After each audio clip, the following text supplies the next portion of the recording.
daripada bocor mulut masih mending bocor perut. Udah.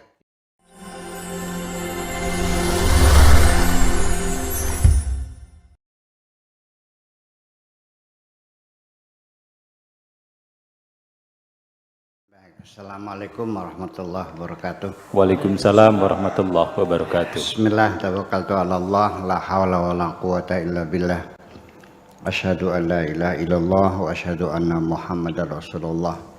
Allahumma shalli 'ala sayyidina Muhammadin wa 'ala alihi wa sahbihi ajma'in ma'am ba'd. Kita lanjutkan wa yahtifu ya. Ya gulam. Ya gulamu.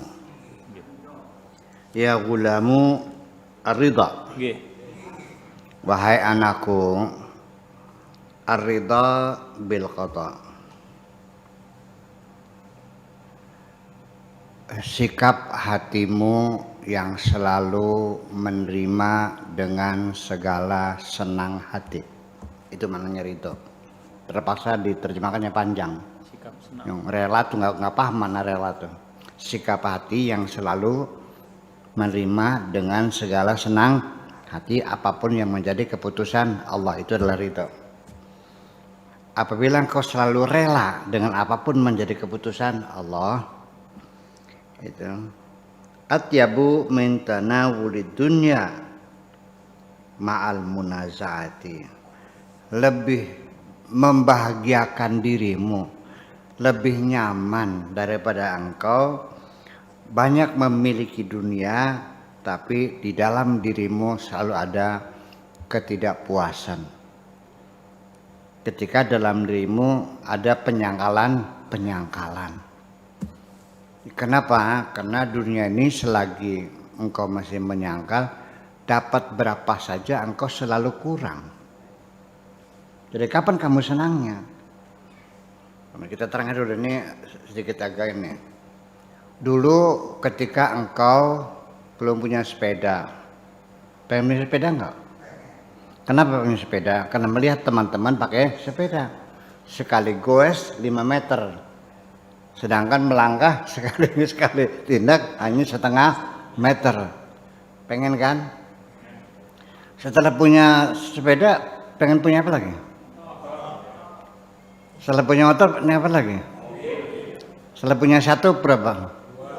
Setelah punya mobil, pengen punya apa lagi? Pesawat terbang. Tidak akan pernah habis-habisnya. Jadi kapan Anda merasa nyaman hidup? Ketika Anda sudah merasa puas dan senang hati apapun yang diberi oleh Allah. Daripada kamu banyak hartanya tapi tidak pernah puas. Jadi kepuasan dunia adalah dengan sikapmu yang selalu menerima apapun yang menjadi keputusan Allah. Ini seperti diterangkan. Orang kaya yang selalu merasa kurang, orang miskin yang siap menerima apapun keputusan Tuhan. Mana yang bahagia? Saya datang orang perempuan menangis, berkeluh kesah, alasannya kapal lautnya tinggal 2, truknya tinggal 4. Dia nangis. Padahal di belakang rumah saya, sana sih, banyak orang miskin yang buat makan besok aja nggak tahu, masih bisa tertawa terbahak-bahak. Jadi mana yang bahagia? Udah paham? Itu. Jadi yang penting adalah membangun sikap hati, siap menerima apapun keputusan Tuhan, apapun pemberian Tuhan dengan segala senang hati. Ya udah.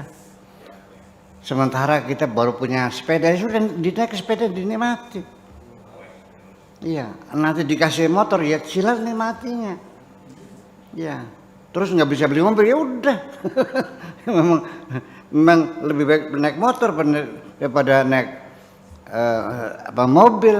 Mobil kan resikonya lebih besar lagi nantinya. Jadi saya kira itu yang paling penting. Kemudian halawatuhu ahla fi qulubis siddiqin. Ya. Rasa manisnya kehidupan lebih manis yang ada di dalam hatinya orang-orang yang siddiqin, orang-orang yang sudah benar-benar mapan di dalam keyakinan dan akidahnya. Siddiqin, selalu membenarkan apapun yang menjadi keputusan Tuhan. Min tanawuli syahawat wal ladzat wa ahla indahum minad dunya jami'iha.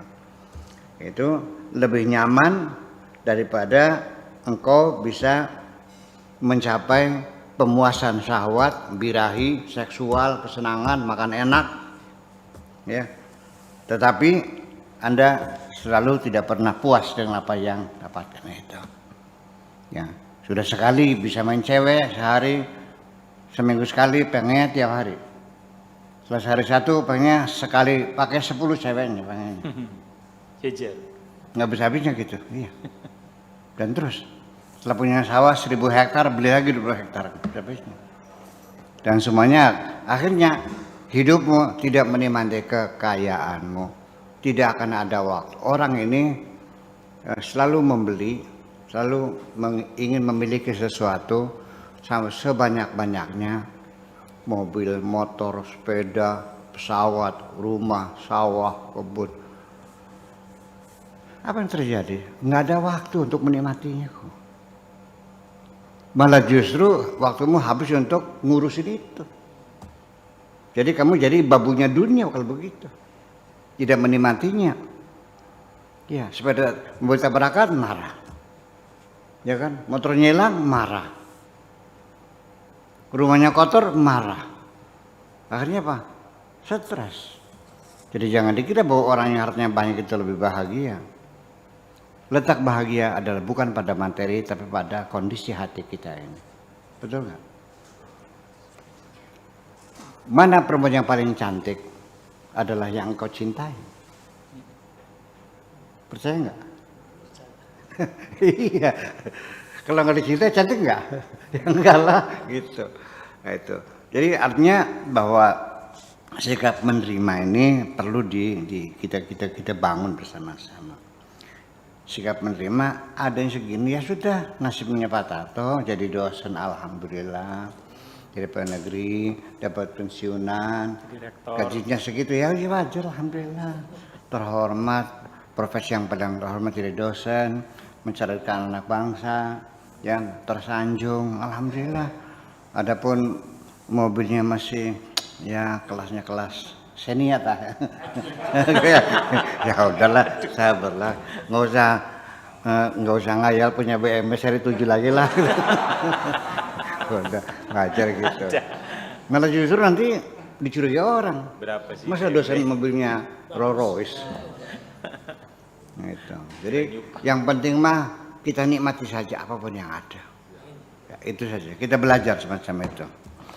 Wa ma fiha li'annahu yatibul aish, karena orang yang hatinya sudah damai, sudah menerima, itu hidupnya sudah nyaman. Nantinya makan apa saja enak, tidur di mana saja lelap, melihat wajah-wajahnya lucu-lucu semuanya menyenangkan. Ya, kalau kita hati sedang marah, lihat muka orang nyebelin semua kok, menjengkelkan semuanya. Itu. Fil jumlati, pada garis besarnya, fisaidil ahwal, dalam kondisi manapun, ala ikhtilafil ajnasiha, dengan berbagai macam jenisnya, takallam ala nasi bilisanil ilmi wal amali wal ikhlasi. Silakan engkau berbicara dengan siapapun, dalam kondisi apapun dan dimanapun. Satu, berdasarkan keilmuan. Ada standar saintifiknya, rasional, wal amal, dan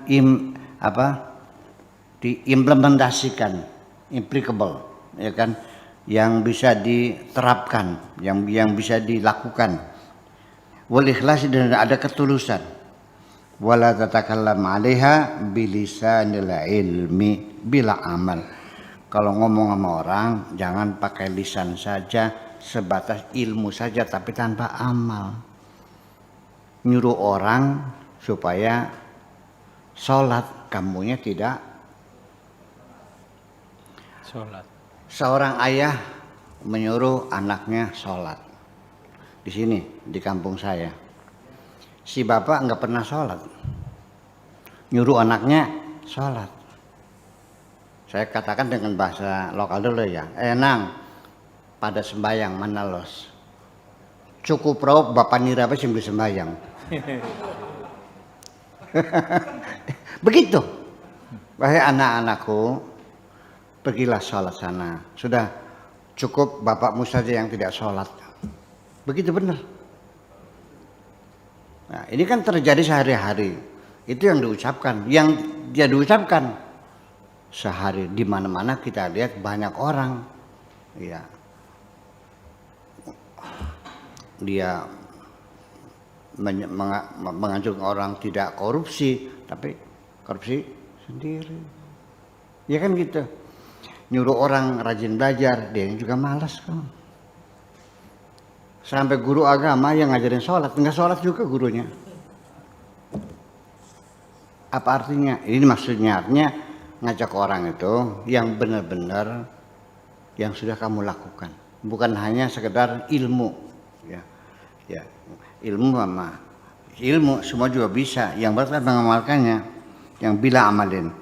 Fa innahu la yanfa'uka wa la yanfa'u man 'indaka. Karena ilmu yang tanpa diamalkan itu tidak memberikan manfaat kepadamu dan tidak berikan memanfaatkan kepada dan tidak akan memberikan manfaat kepada keluargamu dan teman-temanmu. Enggak ada manfaatnya. Anin Nabi sallallahu alaihi wasallam. Anukal beliau berkata, wa yahtiful ilmu bil amali. Ilmu itu akan berbisik, akan mengundang, akan mendorong kita untuk beramal. Itu ilmu yang bermanfaat. Fa in ajabahu, itu pun kalau dijawab panggilannya itu. Ilmu mengundang kita untuk beramal. Ketika dijawab panggilannya tidak amal, ya sudah itu namanya benar berkah. Wa illa, kalau tidak dijawab, irtahala, ilmunya pergi. Yang dimaksud pergi itu tarhalu barakatuhu. Artinya keberkahannya yang hilang. Hanya ilmu kok. Hanya bisa debat aja, ngadu dalil. Kelakuan mah kayak monyet kelakuannya. Iya. Ilmu mah tinggi, kelakuannya kayak monyet. Ini banyak sekali. Namanya kalau ini namanya jarkoni. Ngajar uang Bling lakoni. ngelakoni. Iya. Ya, itu semacam itu. Nah, ini terjadi pergeseran nilai dalam pendidikan sendiri. Harus kita perhatikan bahwa pendidikan kita zaman dulu pada waktu kita masih kecil, namanya sekolah di SD, SMP, SMA, di pesantren, itu kan pendidikan sifatnya normatif. Artinya ketika guru ngajarin saya sholat, gurunya sholat. Kalau guru ngajak kita zikir, gurunya juga berzikir. Itu adalah pendidikan yang sifatnya normatif. Tetapi sekarang sudah bergeser. Pendidikan kita dengan deskriptif. Yang penting murid paham. Mengerjakan atau tidak mengerjakan itu bukan tugas guru. Yang penting Anda ngajarin murid jampi-jampi sholat, bisa sholat, selesai. Itu tugasmu. Adapun melakukan sholat atau tidak itu bukan tugas guru. Itu namanya deskriptif. Yang penting asal paham. Saya seperti itu. Sehingga banyak bukan di sini aja, di sana di Timur Tengah juga. Bulan puasa dosen ngajak ilmu tafsir tapi sambil ngerokok. Jadi kayak orientalis kan. Orientalis kan ahli agama ya, tapi kita tidak mengamalkannya. Seperti itu. Jadi hanya ilmu aja, nggak ada barokahnya. Itu sudah semakin banyak di sini. Gejala seperti itu sudah semakin banyak. Ya. Banyak orang bicara tentang tasawuf, tapi dia nggak pernah mengalami perilakunya beda. Iya. Dia ngajak orang supaya meninggalkan dunia, dianya serakah. Iya. Dia mengajak orang jujur, ini dia pendusta. Itu. Jadi ke depan memang kita nggak usah kagum dengan ilmu. Yang perlu kita kagumi adalah pembuktian dengan perbuatanmu sendiri. Sedikit apapun ilmumu, tapi ketika engkau amalkan, itulah yang paling hebat. Kalau tidak, ya keberkahnya hilang. Hanya sebatas ilmu saja. Ya. Wa tabqa 'alika hujjatuhu. Yang tinggal hanya hujahnya saja. Argumentasi saja, premis saja, silogismenya saja, kesimpulan saja. Hanya sebagai dalam artian keilmuannya saja. Tasiru aliman maftunan. Engkau bisa menjadi orang alim yang dikagumi. Ilmunya hebat, betul. Iya, betul, kagumi. Waduh, bukan main, wawasannya luas dan sebagainya. Iya, bi'ilmihi, dengan ilmunya. Tabqa 'indaka syajaratuhu. Tapi yang ada hanya pohonnya saja. Engkau punya ilmu seperti punya pohon, pohonnya hebat, hanya pohonnya saja. Wa tadhabu 'anka samaratuhu, tapi buahnya enggak ada, hilang. Jadi orang yang punya ilmu tanpa amal itu kayak orang punya pohon tapi enggak ada buahnya. Punya apa? Punya pohon jeruk. Buahnya mana? Enggak ada. Lalu yang dijual apa? Tahu ya gitu. Iya. Jadi orang yang punya ilmu tanpa diamalkan tuh di sini diibaratkannya seperti kita punya pohon tanpa buah, tanpa buah. Salillah. Tanyalah kepada Allah Azza wa Jalla an yarzuqaka halan wa maqaman. Mintalah kepada Allah supaya engkau diberikan hal dan diberi maqam. Diberikan keteguhan hati, kemantapan jiwa untuk bisa mengamalkan segala ilmumu, maksudnya begitu. Wa maqaman, dan posisi baina yadayhi, di sisi Allah. Fa idza razaqaka, ketika engkau diberi rizki oleh Allah, dianugerahi dengan keteguhan hati, kekokohan jiwa, bisa mengamalkan dengan tulus ikhlas. Ya, salhu kitmana dzalika, mintalah kepada Allah supaya keistimewaanmu bisa mengamalkan segala ilmumu itu tetap disembunyikan. Jangan sampai ada orang lain tahu. Sebab bagaimanapun juga apa yang menjadi sumber kebahagiaanmu ketika banyak orang lain tahu, diganggu. Saya enggak. Kalau orang tahu Anda punya uang 1 miliar, hati-hati, jendela pasti teralis semua. Betul enggak? Ketika engkau punya istri yang cantik jelita, hati-hati. Iya.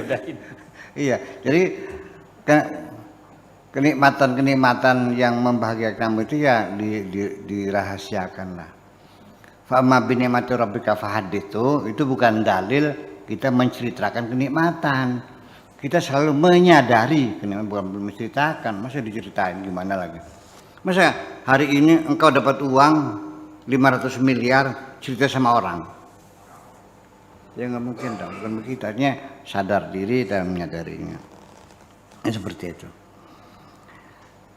Wa anda tuhibba idhara syai'in minhu, dan minta kepada Allah supaya kamu jangan ada keinginan untuk menampilkan keistimewaanmu itu dalam mengamalkan ilmu. Artinya seperti kesaktian, karomah, maunah, itu jangan kau ada muncul keinginan ingin pamer kepada siapapun. Ada pengen kelihatan. Orang kaya ya pengen kelihatan. Orang cantik pengen kelihatan. Orang pinter gayanya lain kok. Iya. Orang sakti juga sama. Itulah, jadi diperangi ya, jangan sampai muncul ada keinginan diperlihatkan kepada siapapun. Idza ahbabta idhara ma bainaka wa baina al-haq azza wa jalla, ketika engkau kepingin menampilkan keistimewaan yang terjadi antara dirimu dengan Tuhanmu, kana laka sababan lihalakika, itu akan berakibat fatal atas dirimu sendiri. Itu namanya membocorkan rahasia. Daripada bocor mulut masih mending bocor perut. Udah gitu aja. Assalamualaikum warahmatullahi wabarakatuh. Waalaikumsalam warahmatullahi wabarakatuh.